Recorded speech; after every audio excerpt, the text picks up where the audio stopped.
I wonder what Allie is doing. I should call her up. Hi, Bud. Hi, Allie. I was thinking, it is a great day to learn something new. Do you want to join me? Of course. Can our friends come too? Yes. Come join us for the Bud and Allie Show. Rocks, rocks, rocks. I love rocks. Aren't they fascinating, Bud? They're all so different. What's so fascinating, you two? All of these rocks. Look at them, Miss Sandy. They're all different shapes and sizes, even different colors. It is fascinating how they are all the same thing, but so different. Well, actually, they aren't quite the same thing, Allie. Just because we call these things rocks, they're all actually very different.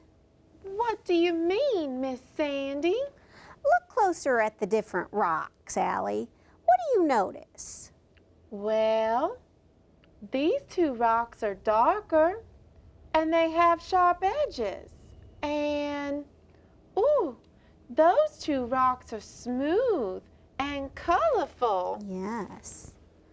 That's right, Allie. What you noticed are called characteristics. A characteristic is something that makes people or animals or different things different from other things. Characteristics can also be the same.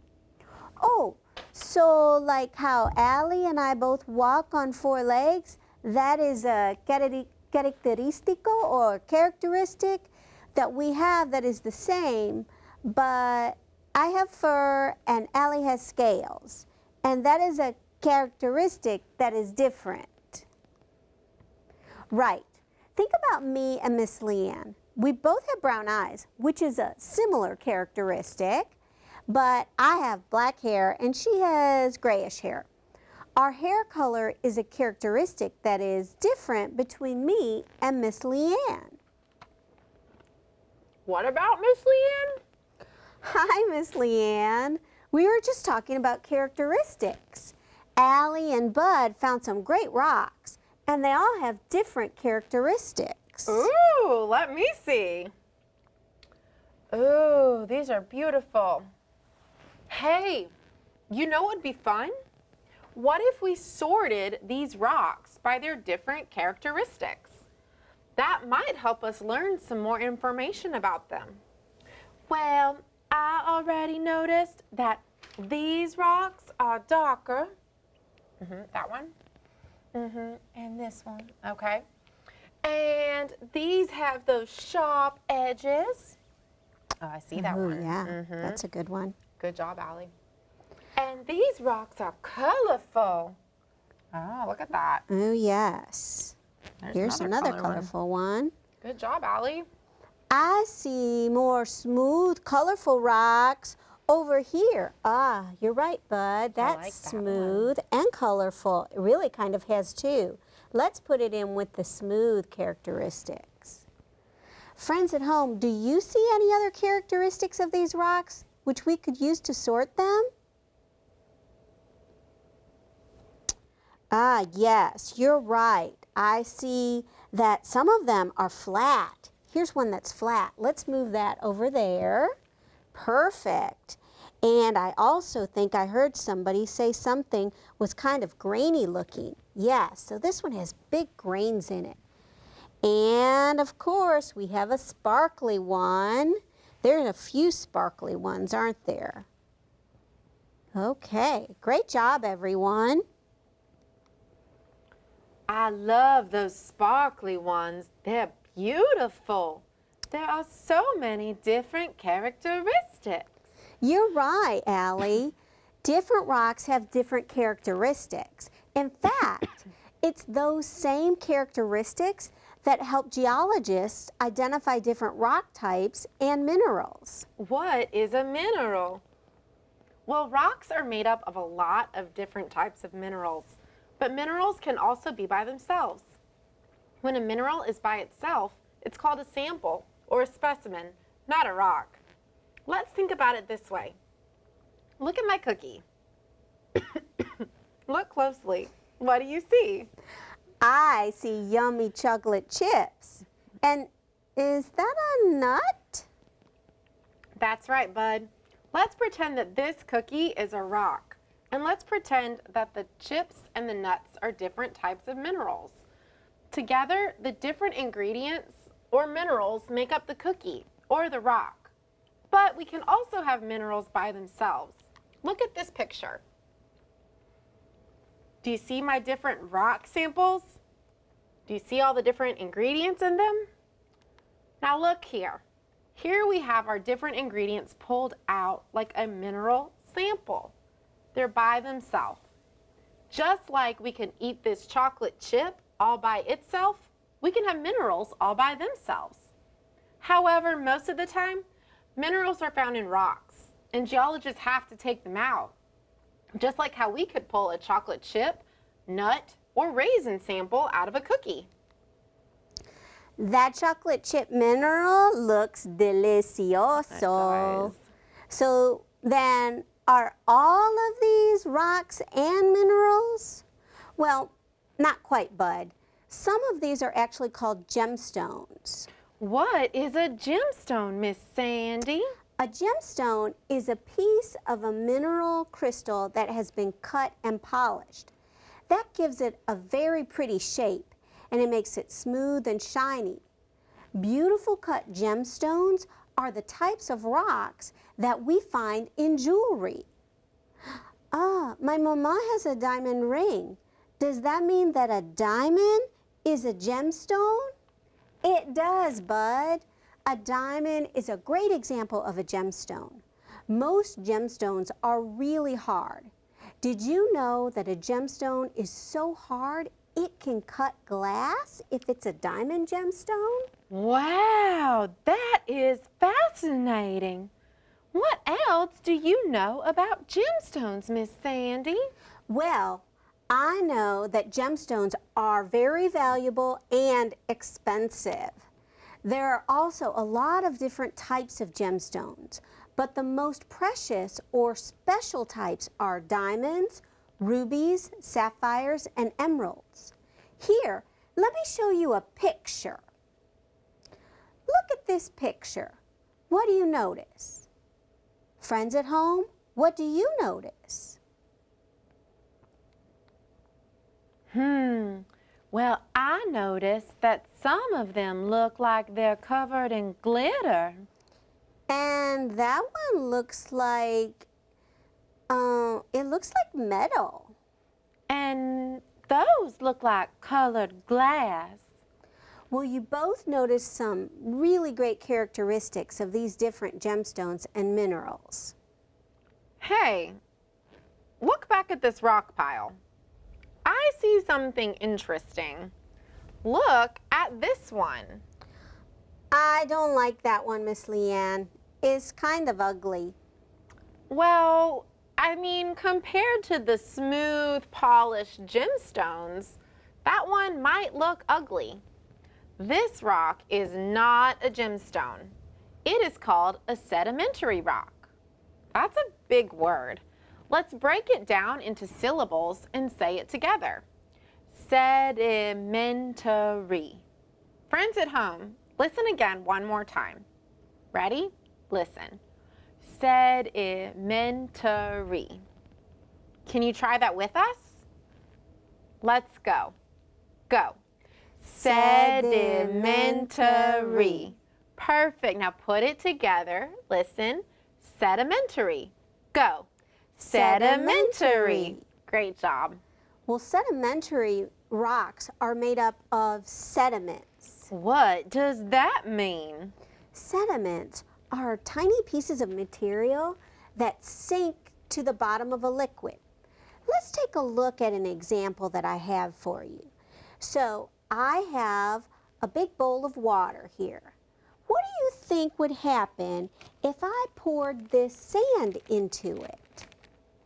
Friends at home, what do you think would happen if I pour this sand into the water? Well, I think it will go to the bottom. Well, let's just see. Okay, I'm gonna pour the sand in. Oh, look. All right, all of the tiny sand pieces are sediments. See how they sink? Now, watch this. I'm just gonna stir it up. And look what happens. They get mixed in, and then they'll settle down and sink again. So when sediments encounter a lot of pressure and a lot of time, they come together and turn into sedimentary rocks. Sedimentary rocks are formed as the result of layers of sediment pressing together. Let's watch a short video to help explain how sedimentary rocks are made. I'm going to show you an example of how sedimentary rock is made using bread. We need different colored bread to represent the different sediments. Here you see your granny has white bread, honey wheat bread, and whole wheat bread. Notice their different colors.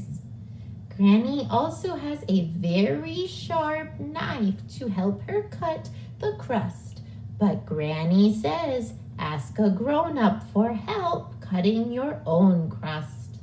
Ta-da! Granny's cut crust bread.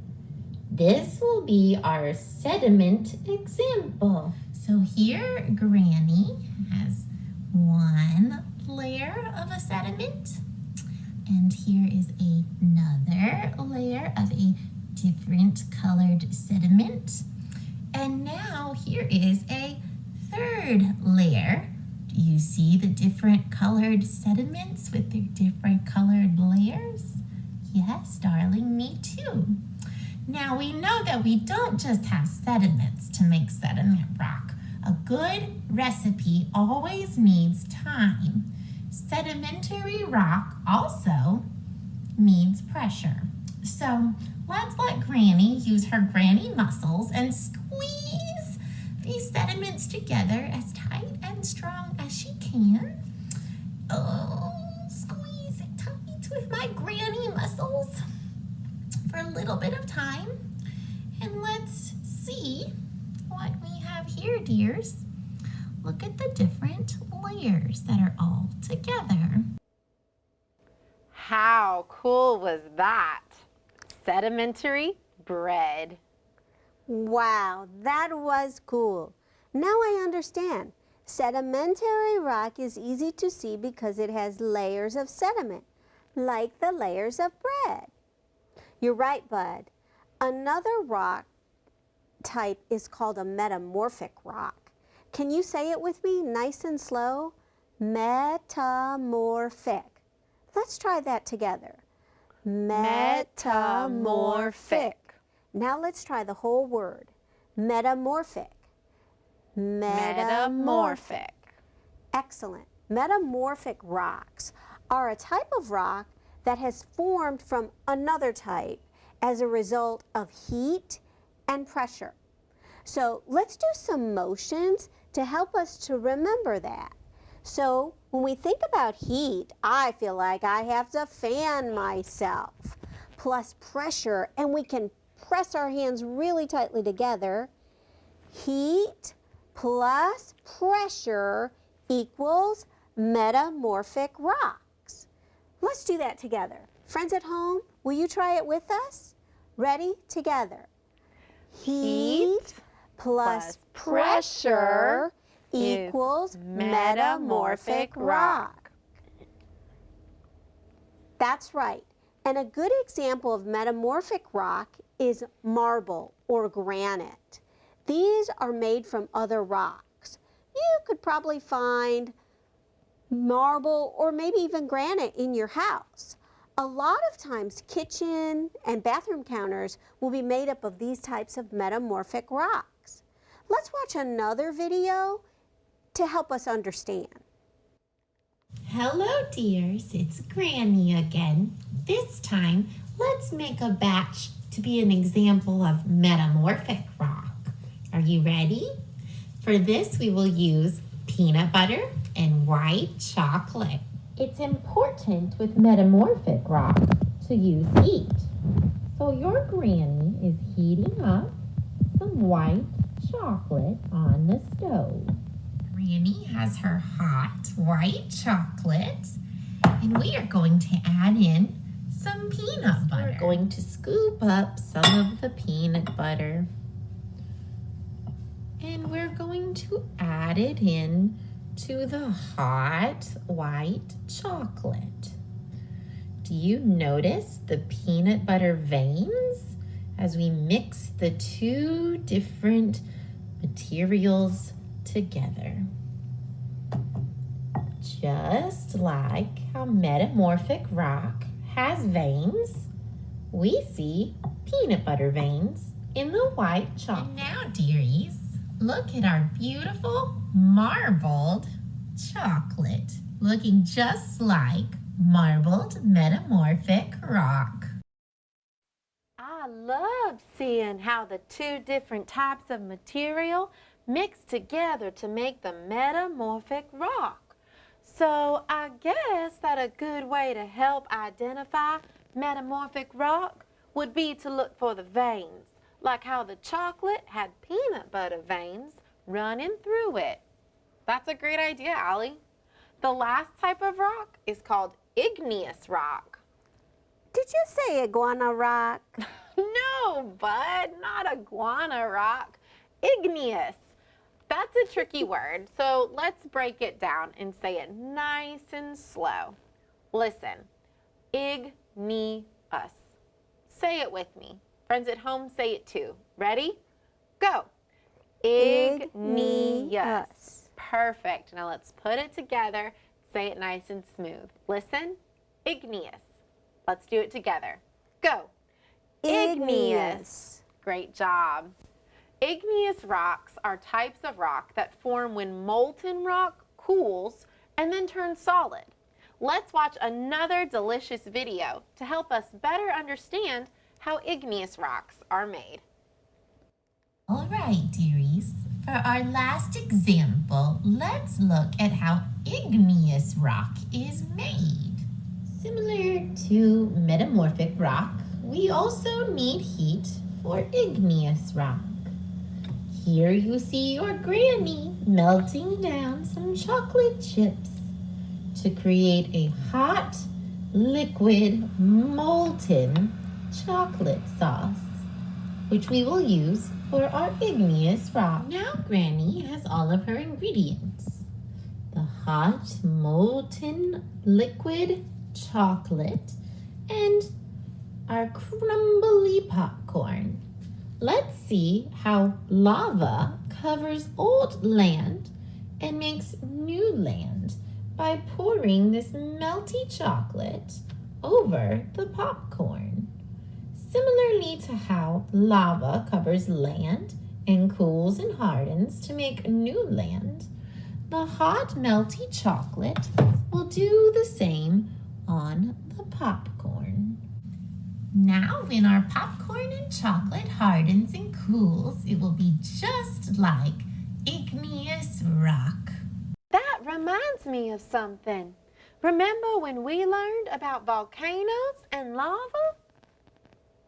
Sure, Allie. What about them? Well, look at this picture. I remember learning that when the hot lava cooled, it turned into hard rock, and that hard rock became new land. That melted chocolate looked just like lava as it poured over the popcorn. You're right, Allie. Look here. Look at how this hardened piece of chocolate is now pretty solid since it's cooled, just like igneous rocks. I don't know about all of you, but learning about rocks has made me very hungry today. Miss Sandy, Miss Leanne, Can we have make some more of those rock cookies? Of course, Bud. Friends at home, why don't you ask a grown-up to help you continue your learning from today's lesson by making some delicious rock cookies? Here's the recipe. Make sure you get an adult to help you so you can stay safe in the kitchen. Gather up some delicious minerals. You can use a half cup of each. Chocolate chips, nuts, and dried fruit, whatever you like and aren't allergic to. In a large microwavable bowl, add all your ingredients, or your minerals, to 2 cups of crisp chow mein noodles and microwave on high for 1 minute. Stir and then microwave for another 30 seconds. Stir everything up until it's all mixed together. Drop the noodle mix by teaspoonfuls onto prepared cookie sheets and refrigerate for 1 hour. Oh, that sounds delicious. Maybe after our friends are done making their rock cookies, they could tell their grown-ups all about the different rock types: sedimentary, metamorphic, and igneous. Great idea, Allie. Friends at home, maybe you want to learn more about rocks and minerals while you eat your rock cookies. Have a grown-up take you to the public library and look for some of these great books. Dave's Down to Earth Rock Shop by Stuart J. Murphy and illustrated by Kat Bowman Smith. Exploring Rocks and Minerals by Greg Rosa. The Pebble in My Pocket, A History of Our Earth by Meredith Hooper and illustrated by Chris Cody. Let's Go Rock Collecting by Roma Gans, and If You Find a Rock by Peggy Christian. You can also ask a grown-up to help you visit the American Museum of Natural History's website using a phone or a tablet or a computer. Visit www.amnh.org to learn more. In addition, we'd like to thank Core Knowledge Language Arts. The vocabulary we learned today was directly tied to their History of the Earth unit. And we encourage families and teachers to check their resources out. Miss Sandy, Miss Leanne, can we learn more about the history of the Earth tomorrow? Definitely, Allie. Friends, we'll see you mañana. Bye, everyone. See you soon.